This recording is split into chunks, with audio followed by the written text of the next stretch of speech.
നൃത്താധ്യാപകൻ വിധികർത്താക്കൾക്ക് കോഴ വാഗ്ദാനം നൽകിയെന്ന ആരോപണം. ജില്ലാ സ്കൂൾ കലോത്സവത്തിന്റെ 3ാം ദിന നൃത്ത മത്സരങ്ങൾ മുടങ്ങി. മത്സരാർത്ഥികളുടെയും രക്ഷിതാക്കളുടെയും ശക്തമായ എതിർപ്പിനെ തുടർന്നാണ് മത്സരം മുടങ്ങിയത്.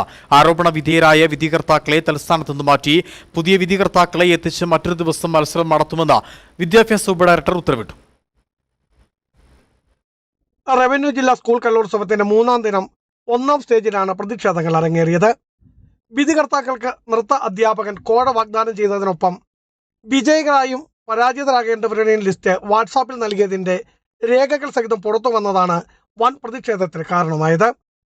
വിവിധ സ്കൂളുകളിൽ നിന്നെത്തിയ വിദ്യാർത്ഥികളും രക്ഷിതാക്കളും അധ്യാപകരും വൻ പ്രതിഷേധം രേഖപ്പെടുത്തിയതോടുകൂടി പ്രധാന വേദിയായ തേൻവരിക്ക സ്റ്റേജിൽ ഇന്ന് നടത്തേണ്ടിയിരുന്ന UP ഹൈസ്കൂൾ ഹയർ സെക്കൻഡറി വിഭാഗങ്ങളുടെ നാടോടി നൃത്തം, തിരുവാതിര, സംഘനൃത്തം തുടങ്ങിയ മത്സരങ്ങൾ മറ്റൊരു ദിവസത്തേക്ക് മാറ്റിവെച്ചതായി വിദ്യാഭ്യാസ ഉപഡയറക്ടർ ഷാജി S ഉത്തരവിട്ടു.